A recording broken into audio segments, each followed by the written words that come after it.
Hello po sa inyo lahat mga kapatid ko diyan sa pananampalataya.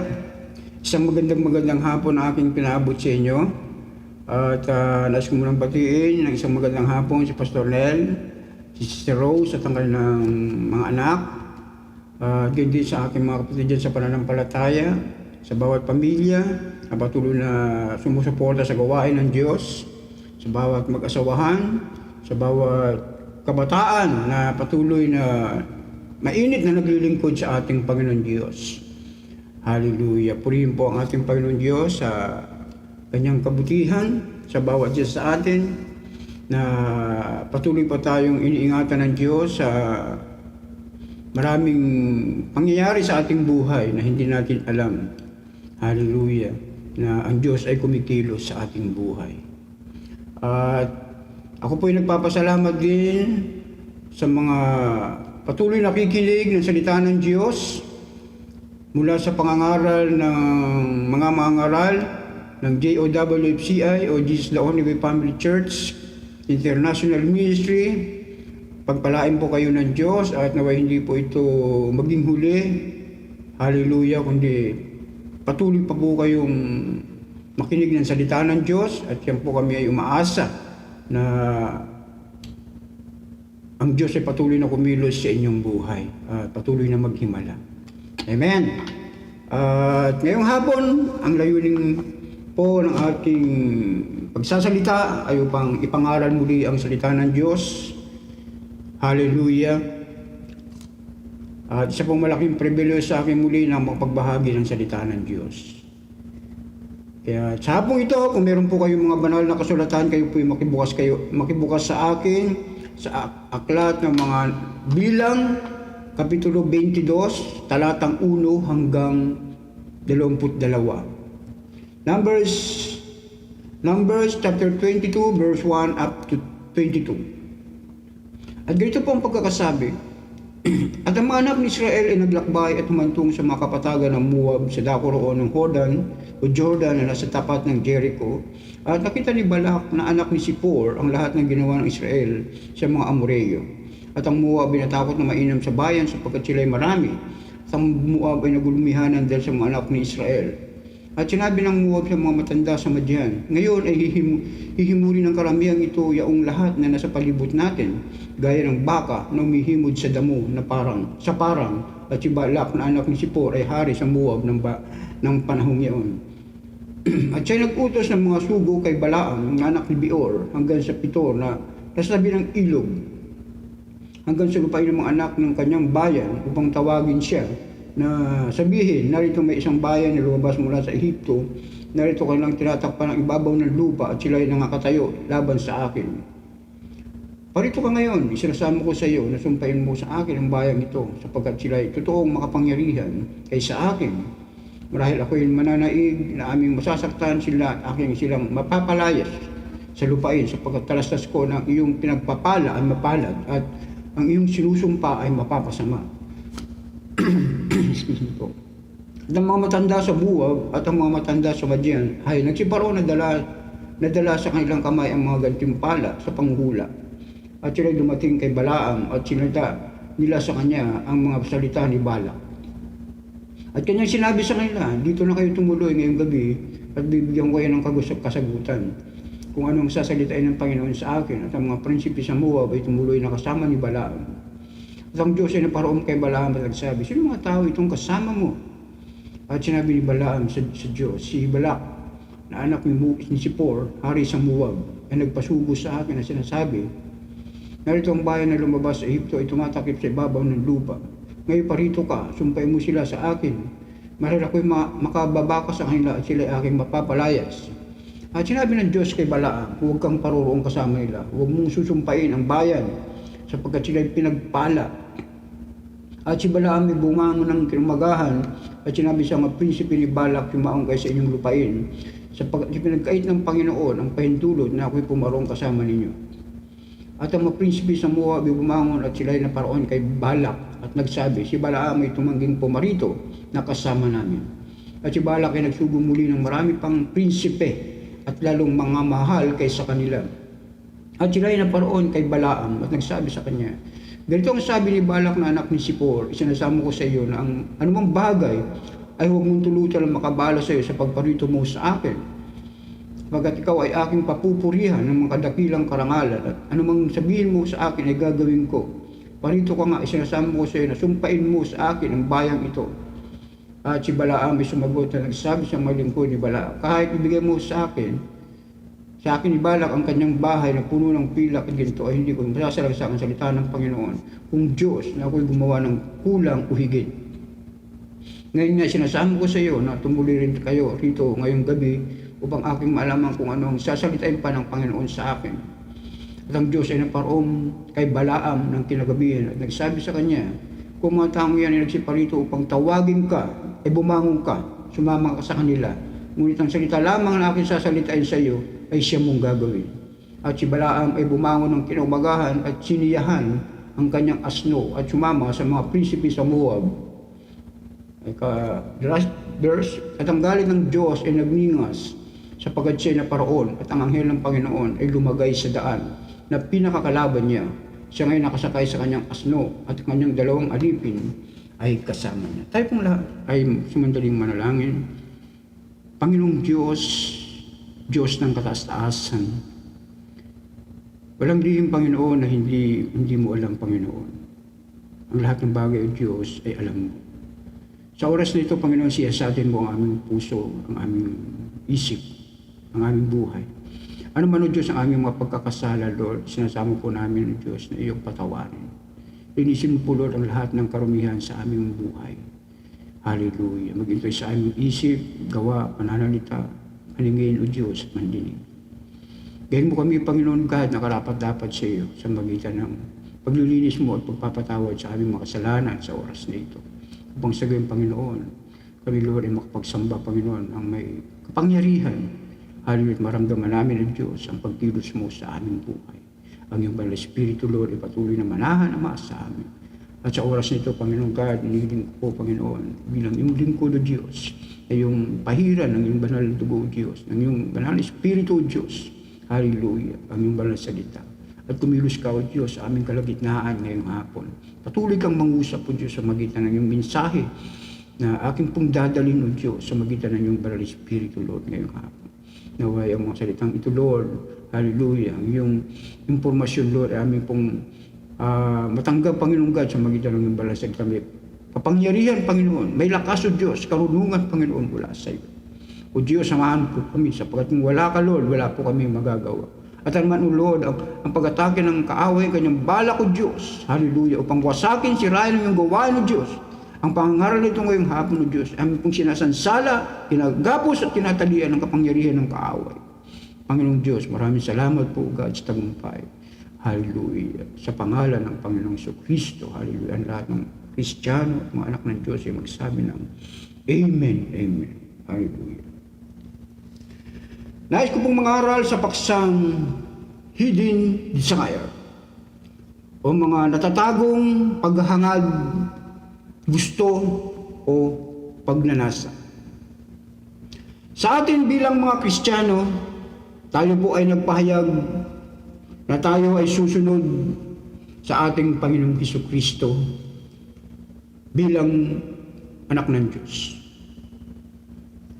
Bilang ating Panginoon. Tayo po ay nagbabasa ng kanyang banal na salita o Biblia, nananalangin at patuloy nating pinagsusumikap ang pagharian tayo ng Diyos, ang kalooban ng Diyos sa ating buhay.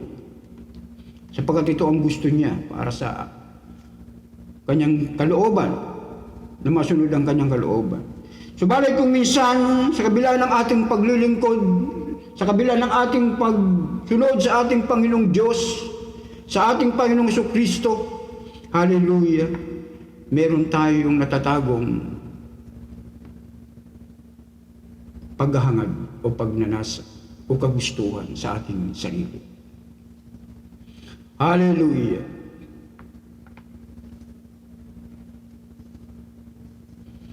Yan po ay hindi kalooban ng Diyos. Yan po ay kalooban natin. At ngayong hapon, nais ko pong mangaral upang makita natin kung ano ang tunay na solusyon, kung ano ang tunay na kasagutan. Hallelujah. At upang makita natin ang ating mga natatagong paghahangad sa ating sarili. Sapagkat ito po hindi po kalooban ng Diyos. Ang aking pong babasahin, ating pong pagpapangaral ngayon, aking pong ibabahagi, ay patungkol po sa isang propeta ng Diyos na nakipagkompromiso dahil sa kanyang natatagong paghahangad. Kaya ang unang punto sa nais ko pong ipangaral, bahagi sa inyo, ay ang the setting, o ang tagpuan, o ang pag-aayos.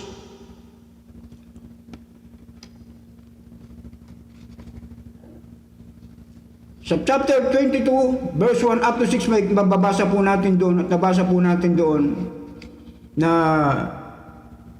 ang Israel ay lumabas mula sa Ehipto. Na ang tanging layunin ng Diyos, ang plano ng Diyos, hallelujah, sila ay makarating sa lupang pangako. Walang iba kundi ang Kanaan. At sila po'y naglakbay sila sa maraming lugar at marami po silang naraanan mga bansa, lugar, hallelujah, na kung saan ay humadlang sa kanila, lumaban sa maikling salita. Subalit ang Diyos ay kasama nila. At dinaig po nila ang mga bansang ito. At isa sa mga bansang yun ay walang iba na kailang nilupig ay ang mga Amorheyo. Glory to God. At nakita ito ni Haring Balak na hari ng Moab. Nang makita nila na naglalakbay, hallelujah, at nagkampo sa harapan ng kapatagan ng kanilang nasasukupang lugar sa Moab, siya po'y nahintakutan. At nahintakutan siya dahil nakita niya napakarami ng Israelita. Ang sabi po sa Biblia, halos matakpan ang buong lupain. Kaya natakot siya. Na baka isang araw isunod siya ng mga Israelita na sakupin ang kanyang bansa. Hallelujah. Kaya siya po'y gumawa ng aksyon. At ang aksyon na kanyang ginawa, hallelujah, dahil sa takot, nagpasugo po siya ng mga sugo, ng mga prinsipe, ng mga matatanda sa kanyang kaharian, ng mga maharlikang tao, patungo kay Balaam na isang propeta, upang ang layunin niya upang sumpain ang bansang Israel upang sa gayon ay malupig niya, hallelujah, at mapalayas sa kanyang nasasakupang lupain. At alam po natin, ito pong si propeta Balaam ay isa pong manghuhula, hindi po siya Israelita. Subalit siya po ay isang propeta na sa panahon niya nagkilala, ginagalang, hallelujah, ng maraming kaharian. Glory to God. Natakot at nagpasugo si Haring Balaam kay Balaam. At nabasa po natin doon na nakarating ang mga sugo at sinabi nila ang sadya ni Haring Balak kay Balaam na dalhin siya, isama siya sa kanilang kaharian at sumpain ang Israelita. Sa maikling salita, hindi pa alam ni Balaam ang kanyang gagawin. Ang sabi niya, tumuloy muna kayo. Hallelujah, sapagkat ihintayin ko pa kung anong sasabihin ng Diyos. Pinatulog niya ang mga sugo ni Haring Balak. At kinumagahan nga, hallelujah. Sa verse 9, ang sabi po rito sa verse 9, ang sabi po rito sa verse 9, at ang Diyos ay naparoon kay Balaam at nagsabi, sinong mga tao itong kasama mo? Hallelujah. Tinanong siya ng Panginoong Diyos, si Balaam, sino itong mga taong kasama mo? At ang sabi sa verse 10 ni Balaam, sinabi ni Balaam sa Diyos, si Balak na anak ni Sipor, hari sa Moab ay nagpasugo sa akin na sinasabi, narito ang bayan na lumabas sa Ehipto ay tumatakip sa ibabaw ng lupa. Ngayon parito ka, sumpain mo sila sa akin. Mahal ako'y makabaka sa kanila at sila ay aking mapalayas. Amen. Sinabi niya itong si Haring Balak ay nagpasugo ng mga sugo sa akin upang sumama sa kanila sumpain yung Israelita, mga Israelita. Hallelujah! At alam niyo po ang nangyari, sinabi ng Panginoong Diyos sa verse 12, huwag kang paruroong kasama nila at huwag mong susumpain ang bayan sapagkat sila'y pinagpala. Hallelujah! Glory to God! Nahintakutan si Haring Balak sa mga Israelita sapagkat napakarami nila. Kaya't ginamit niya itong si Balaam upang sumpain ang Israelita malupig at mapalaya sa harapan ng kanyang lupain. Subalit ang Diyos, hallelujah, nangusap kay Balaam na huwag siyang sasama. Glory to God. Glory to God. At ang ikalawang punto sa nais ko pong ibigay sa inyo is the message in response. Ang tugon, ang mensahe at ang pagtugon o ang tugon. Glory to God, glory to God. Hallelujah. The message in response. Ito po yung mababasa natin sa verse 7 and 14. Ang mensahe at ang tugon. Nilinaw ba ni Balaam ang tungkol sa kagustuhan ni Balak? O malinaw ba kay Balaam ang kagustuhan ni Balak sa kanya?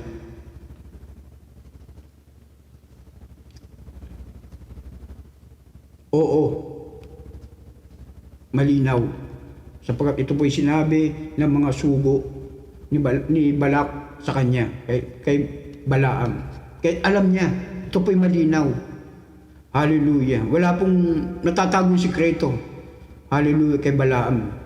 Nung ipagtapat ito ng mga sugo ni Balak tungkol sa mga Israelitang kanyang susumpain. Glory to God. What was God's will in command concerning the matter? Ano ang kalooban at utos ng Diyos tungkol sa bagay na ito? Ano yung kalooban ng Diyos? Ang kalooban ng Diyos, ang sabi niya, huwag kang pumaroon. Huwag kang sasama sa kanila. At huwag mong susumpain. Hallelujah. Sapagkat sila ay pinagpala. Yun po ang kalooban ng Diyos. Ayun ang sinabi, malinaw na sinabi ng Panginoong Diyos kay Balaam. Was it definite? In other words, was there any ambiguity as to what God's will in command? Meron bang naging malabo doon sa mga sinabi ng Diyos kay Balaam? Wala. Malinaw. Malinaw na sinabi ng Diyos kay Balaam na huwag pumaroon, huwag sumama sa kanila. Ito po'y napakalinaw. At paano ito tinugon ni Balaam?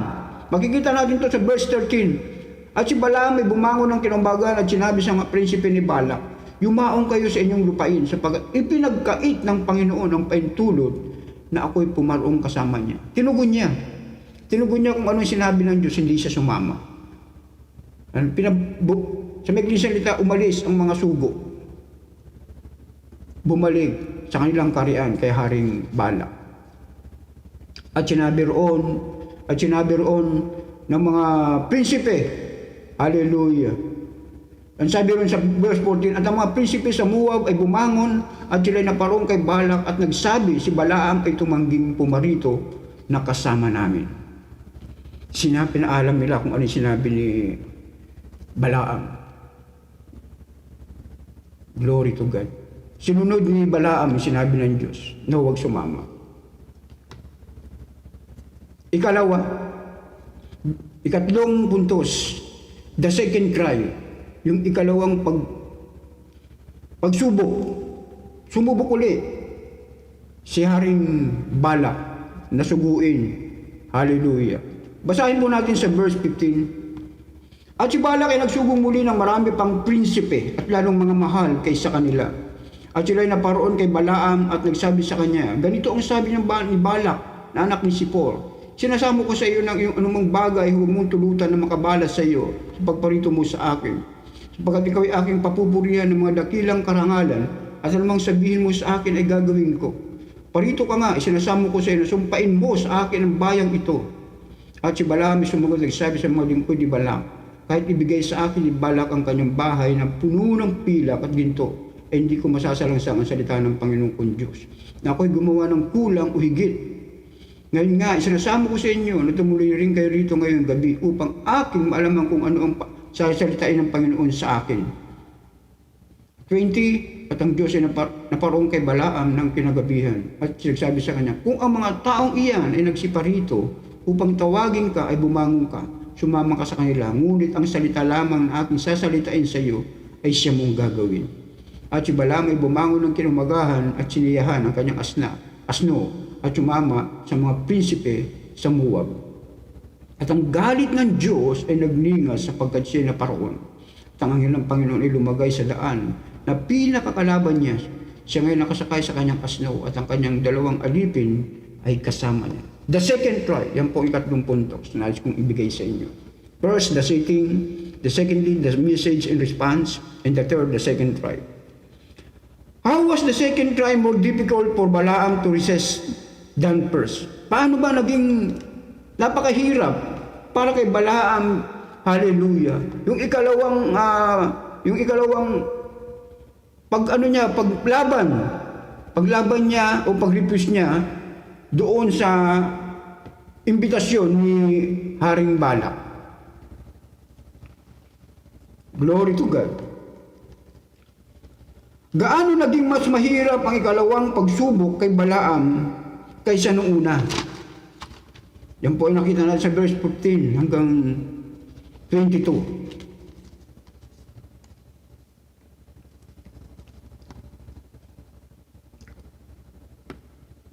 Kung minsan, nagiging katulad tayo ni Haring Balaam, ni Propeta Balaam.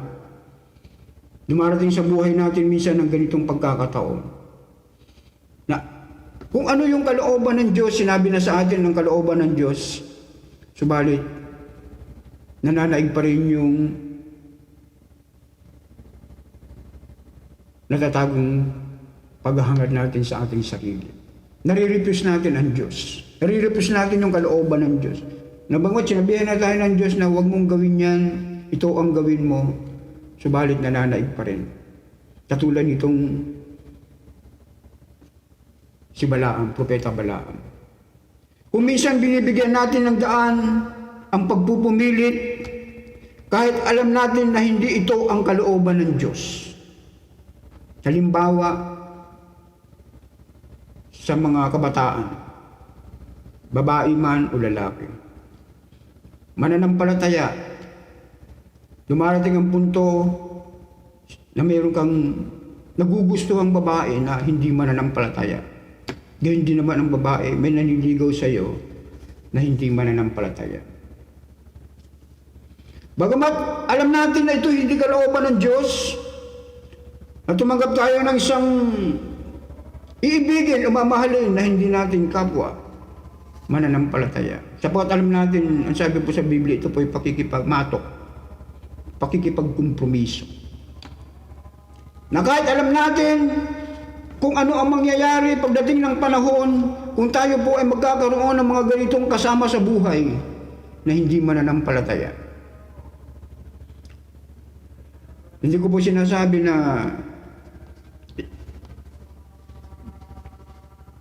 masama. Pero kadalasan po ang pagkakaroon ng mga ganitong sitwasyon ay napapalayo tayo sa Diyos. Yung pagkakaroon tayo ng mga manliligaw, ng mga hindi mananampalataya, yung mga nililigawan na hindi mananampalataya, kahit na sinasabi na ni Pastor, huwag mong ituloy yan dahil mapapalayo ka sa Diyos. Hindi niya pa rin. Sasabihin niya, opo Pastor, pero deep inside, nandun pa rin ang pakikipagkita, ang pakikipag-usap. Ayaw tigilan. Gusto niya ang Diyos ang susunod sa kanya. Kung minsan ganito tayo, dumarating tayo sa puntong ganito. Kung minsan ang reputasyon o katanyagan At ang pressure, hallelujah, ay nagiging kasangkot, nagiging mas mahirap pigilan o labanan. Yung pressure, pag nape-pressure na tayo, napakahirap nun. Mahirap na kontrolin nyo kapag nape-pressure na tayo. Dahil sa ating mga natatagong paghahangad o pagnanasa. Paglipat sa isang mas tanyag na lugar upang magtrabaho, kapag alam mong na gusto ka ng Diyos sa ibang lugar. Hallelujah. At sa tagpo ito, napaglabanan ba ni Balaam ang kahilingan ni Haring Balak? Hindi po. Hindi niya po napagtagumpayan. Hindi niya napaglabanan ni Propeta Balaam ang kahilingan ni Haring Balak. Sa salita lang. Glory to God. Kapag kung mapapansin po ninyo, sabi niya po rito. Ang sabi niya po rito.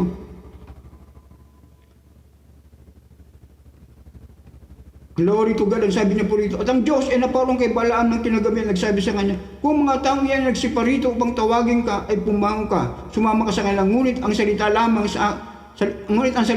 na aking sasalitain, sa iyo ay siya mong gagawin. Instead na kalooban ng Diyos ang masunod, yung kalooban ni Balaam ang nasunod. Kasi nung una sinabihan siya ng Diyos, ng Panginoong Diyos na huwag kang sumama sa kanila at humusumpain yung Israelita sapagkat pinagpala sila. At ang nangyari, for the second time nagpadala si Haring Balak nang mas mahigit pa sa mga taong kanyang pinadala nung una, mga mahal na tao. Mga maharlika at mas marami. At doon, instead na i-refuse niya for the second time, nung una hindi niya ni-refuse kaagad. Hinintay niya pa ang Panginoon kung ano sasabihin. Hallelujah. Pinatulog niya pa yung mga taong niya. At gayon din ang ginawa niya ng kalawang pagkakataon. Pinatulog niya ang mga taong yan kinamagahan. Hallelujah.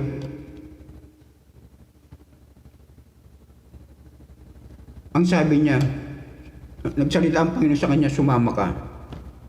Sumama ka sa mga taong yan. Ngunit ang sasabihin mo, yung sasalitain mo ay sasabihin ko lamang. Dito po nakita natin sa tagpong ito na yung katigasan ng ulo ni Propeta Balaam. Yung instead na yung kalooban ng Diyos ang masunod, yung kalooban niya ang nasunod. Kaya dito po, tagpong ito may kita natin sa 22, naggalit ang Diyos sa kanya. Yung puot ng Diyos. Hallelujah. Ang sabi po sa verse 22. Basahin po natin. At ang galit ng Diyos ay nagninga sapagkat siya ay naparoon. At ang anghel ng Panginoon ay lumagay sa daan na pinakakalaban niya. Glory, naggalit ang Diyos sa kanya. Napuot.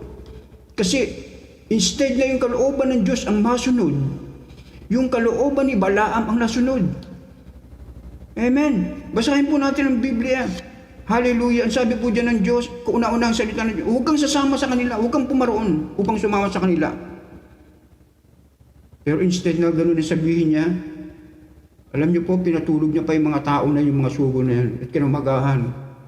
Hindi nga siya sumama, kunyari lang yan. Pero yung kalooban niya, yung natatagong pagnanasa niya, hinihintay niya lang na ibigay sa kanya yung kabayaran.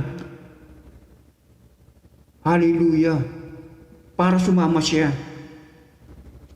Siguro meron pa siyang hinahanap na mas mamahaling mga bagay, mas higit pa doon sa mga dala ng mga sugo, sapagkat nung ipinadala po ni Haring Balak yung mga sugo, ay meron pong mga dala. Meron pong mga dala. Ang sabi po, basahin po natin. Glory to God. At sila'y naparong kay Balaam at nagsabi sa kanya, ganito ang sabi ni Balak sa anak ni Sipor, sinasamo ko sa iyo ng anumang bagay, huwag mong tulutan na makabala sa iyo na pagparito mo sa akin. Sapagkat ikaw ay aking papurihan ng mga dakilang karangalan, anumang sabihin mo sa akin, ay gagawin ko. Parito ka nga, sinasamo ko sa iyo, sumpain mo sa akin ang bayan ito. Meron silang dala ng mga mamahaling bagay bilang kabayaran. Hallelujah. Para sumama lang si Balaam. Kaya isa ito sa mga nakita ni Balaam, nasilaw siya. Pinatulog niya instead na pauwiin niya na kahit ng gabi rin pwede niyang pauwiin, pero pinatulog niya. Glory to God. Kaya Nagalit po ang Diyos sa kanya, bagamat pumayag ang Diyos na sumama siya, subalit ang puot ng Diyos, hallelujah, ay sumakanya. Ayon po sa verse 22. Napaglabanan ba ni Balaam ang kahilingan ni Haring Balak sa salita lang? Amen? At ano ang natatagong pagnanasa ni Balaam? Basahin po natin sa 2 Peter. 2 Peter chapter 2, verse 2, chapter 2, verse 15. Ang sabi po rito, napagkaalis, 2 Peter chapter 2, verse 15, napagkaalis sa daang matuwid, ay nangaligaw sila. Palibhasa ay nagsisunod sa daan ni Balaam na anak ni Beor, na nag-ibig ng kabayaran ng gawang masama. Amen. Nag-ibig siya ng kabayaran sa mga gawang masama. Naghintay siya ng kabayaran. Kunyari sumunod siya sa Panginoon. Kunyari sinunod niya ang Diyos. Hallelujah. Pero deep inside, meron siyang hinahangad. Hallelujah, na kabayaran. At ayun po ang naging problema sa kanya. Ayun po ang dahilan kung bakit po nagalit ang Diyos sa kanya, sapagkat instead na sundin niya ang kalooban ng Diyos, hallelujah, yung kalooban niya ang nasunod. Kaya ang Diyos po ay nagalit. Hallelujah. Ang natatagong pagnanasa ni Balaam. Paano pinakita ang kanyang nakatagong hangarin sa magitan ng kanyang mga kilos? Amen. Hiniling niya sa mga sugo o sa mga mensahero na manatili sa gabing yaon, verse 19, no? Ayun yun, doon natin nakita yung kanyang natatagong paghahangad, yung kanyang natatagong pagnanasa isang bagay, hallelujah, yung pinatulog niya. Hindi niya ni-refuse kagad na bumalik na kayo, pwede niyo masabihin, umuwi na kayo, hindi ako sasama. Amen. Pinatulog niya pa, at kinamagahan, kung ano yung sinabi ng Diyos sa kanya, yun ang sinabi niya sa mga hindi siya makakasama. Naiba sa ginawa ni Joseph. Alam niyo, magkaiba po yung ginawa ni Joseph. Hindi po natatandaan si Joseph po, the Redeemer. Nung siya akitin ng asawa ni Potiphar, tumanggi po siya, tumakas po siya. Hallelujah. Dito po, hindi po siya tumanggi. Kunyari tumanggi siya, pero deep inside, yung hangarin niya, yung natatago niyang pagnanasa ang nangibabaw. Hallelujah, hindi po siya nakaiwas. Hindi niya po napaglabanan. Glory to God. Nais niyang tanungin muli ang Diyos kung ano pa ang kalooban ng Diyos sa kanya. Verse 19. Dahil ang sagot ng Diyos sa verse 12 ay tiyak na sapat. Ang aksyon ni Balaam hindi talaga upang hanapin ang Diyos, ngunit upang yumuko ang Diyos sa kanyang sariling kalooban. Amen. Glory to God. Alam mo na yung kalooban ng Diyos, tatanungin mo pa ang Diyos. Ito po ang nangyari kay Balaam. Dahil binigyan ng pahintulot si Balaam na sumama sa kanila. Pero bakit nagalit ang Diyos kay Balaam nang siya ay sumama sa mga sugo ni Balak? Bakit? Pinayagan siya ng Panginoon, sige sumama ka na rin, pero ito lang sasabihin mo, kung sasabihin ko, yun lang sasabihin mo. Pinayagan siya ng Diyos, pero ang Diyos ay nagalit sa kanya. Bakit? Kasi yung kalooban ng Diyos ay hindi nasunod, kundi ang kalooban ni Balaam ang nasunod. Ayaw ng Diyos na siya pumunta roon para sumpain yung mga tao na yon, yung mga Israelita, pero naig pa rin yung kalooban at kagustuhan ni Balaam dahil sa kanyang natatagong pagnanasa. Nagalit ang Diyos kay Balaam dahil alam niya ang nakatagong pagnanasa ni Balaam sa puso niya, na talagang nakaayos na sa isip ni Balaam ang pagpunta kay Haring Balak. Hindi upang sumpain ng mga Israelita, kung hindi pagpalaan sila at upang turuan si Balaam ng isang aral sa mga proseso ng mga pangyayari. Hallelujah, glory to God. Alam niyo po sa ating pang-araw-araw na buhay, minsan nakagawa tayo ng mga ganito. Nakikita sa atin paglilingkod yung mga natatagong pagnanasa natin katulad ni Balaam. Kung minsan sumusunod tayo, Pero kadalasan nasusuway natin ang Diyos. Mas nasusunod yung kalooban natin. Katulad ng sinabi ko kanina, hindi tayo dapat nakikipamatok sa ibang tao. Hindi tayo dapat nakikipagkompromiso. Sapagkat alam natin ang maaring mangyari sa ating pananampalataya, sa ating paglilingkod. Maaring mapalayo tayo sa Diyos. Maaring mapalayo tayo at tiyak na mapapalayo tayo sa tamang paglilingkod sa ating Panginoon Diyos. Subalit, ganun pa man. Hallelujah. Sinasabi natin,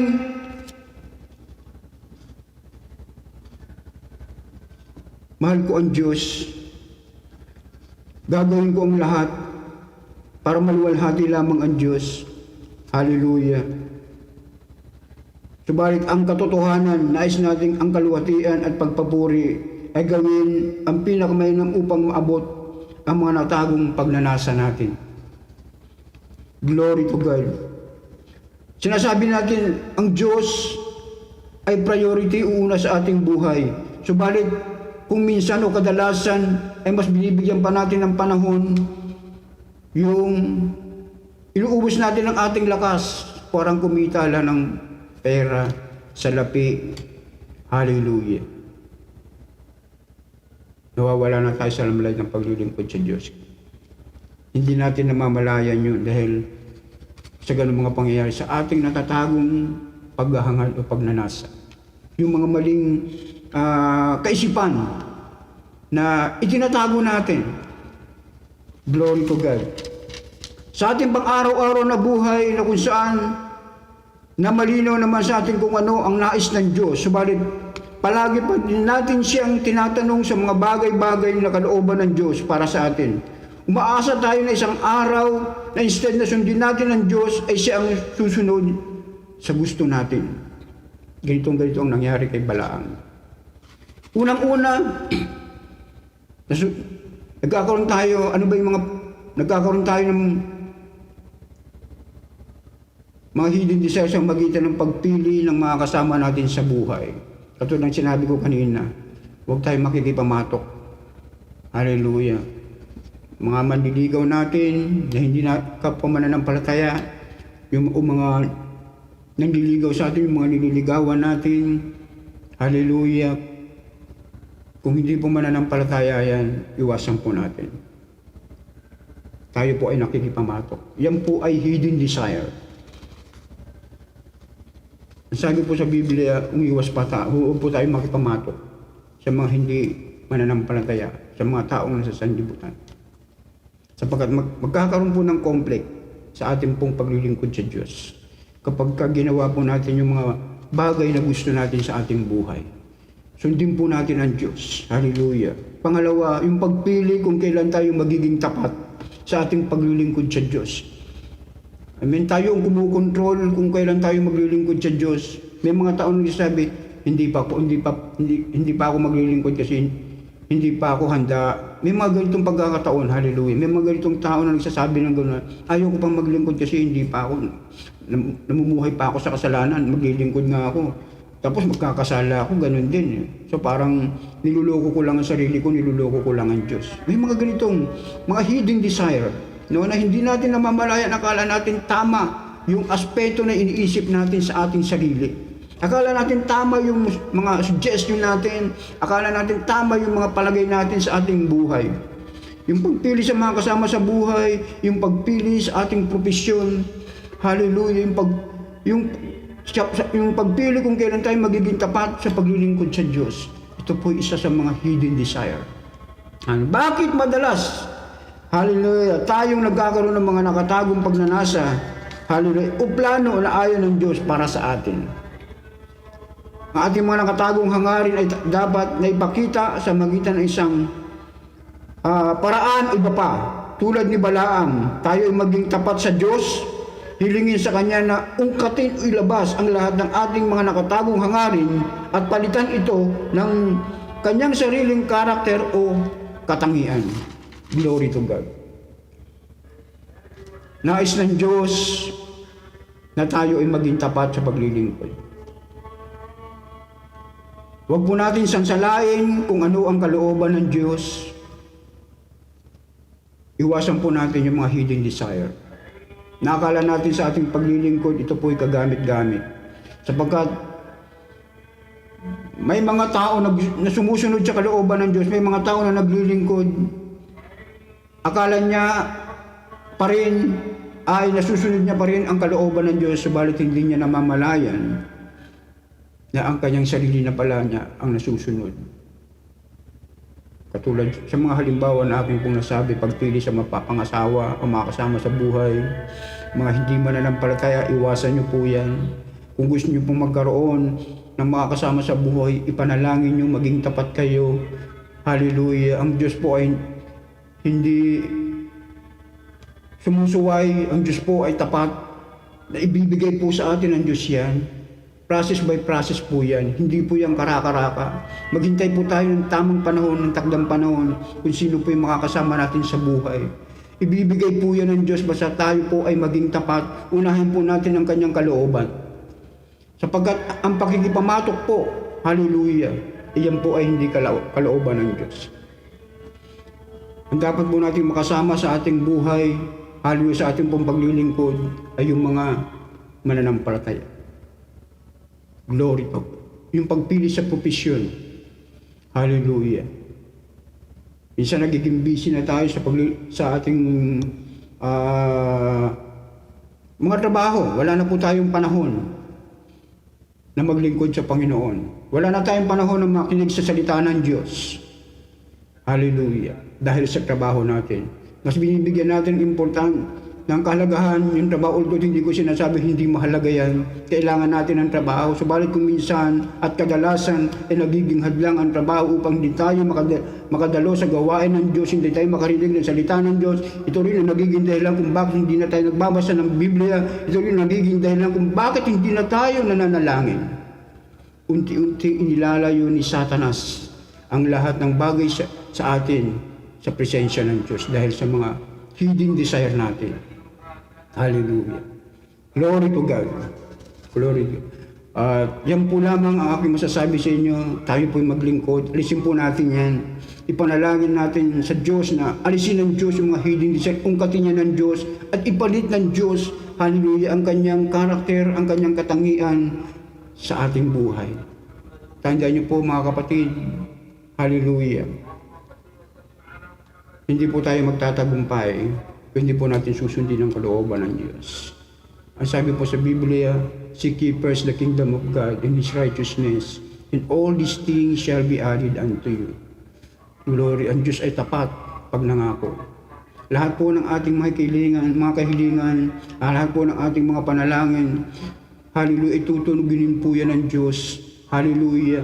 Kung tayo po ay magiging tapat sa Kanya at uunahin po natin ang pagsunod sa Kanyang kalooban. Huwag po natin gayahin si Balaam na naging, hallelujah, naging swapang, naging sugapa, naging sakim, hallelujah, dahil sa kanyang natatagong pagnanasa. Pakunwari, kumbaga sa plastic na paglilingkod o pagsunod sa Diyos ang ginawa ni Balaam. Hallelujah, nangyari po yun dahil sa kanyang natatagong pagnanasa sa mga bagay na makasanlibutan. Hallelujah. Unahin po natin ang Diyos. At ang sabi sa Biblia, and all these things shall be added unto you. Hallelujah, hallelujah. Idaragdag ng Diyos kung ano man ang mga pangangailangan natin. Unahin lamang natin siya. Yan po ang pangaral ng Diyos at yan po ang nais ipahatid ng Diyos na mensahe sa bawat isa ngayong hapon. At naway maging aral po ang buhay ni Propeta Balaam, hallelujah, sa pangyayaring ito para sa atin. Tayo pong lahat ay manalangin. Panginoon Diyos, maraming salamat po sa kabutihan mo, Diyos, sa aming buhay, sa araw-araw. At sa hapong ito, Lord, thank you so much for giving me a chance, hallelujah, to collect your kindness, Lord, in our life. Just allow us, Lord God, na kumilos palagi, Ama, ang iyong banal na Espiritu sa amin. At patuloy po namin maisa pamuhay araw-araw, O Diyos, ang iyong banal na salita. Maging reminder ito, Panginoon, sa amin, Lord. Yung mga hidden desire namin, Lord, kung meron pa, Panginoon, alisin mo, O Diyos. Ungkatin mo, Panginoon, at ipalit mo, O Diyos, ang karakter mo. Hallelujah, ang iyong katangian, ang iyong kalikasan, O Diyos, para sa amin. Hallelujah. God, O Diyos, tulungan mo po kami, Panginoon, Lord, na patuloy na maging masunurin sa iyong kalooban, God, at hindi ang aming sarili, Panginoon. God, sa hapong ito, salamat po, O Diyos, sa pangangaral na amin pong narinig, O Diyos, na nagbigay, Panginoon, ng spiritual lesson sa amin, Lord, sa amin pong paglilingkod sa inyo. Tulungan po kami, Panginoon God, na patuloy na ma-develop, O Diyos, mag-progress ang aming pananampalataya, O Diyos, sa aming buhay. Hallelujah. At salamat po, Panginoon, sapagkat hindi mo kami iniiwan at hindi mo kami pinababayaan, Panginoon God. Maraming salamat po, O Diyos, hallelujah, sa iyong panansalita na naging malaking bahagi sa aming buhay, Panginoon Diyos, sa hapong ito. O Diyos, ito pong aming samot dalangin, God, Lord God, sa aming pangalan.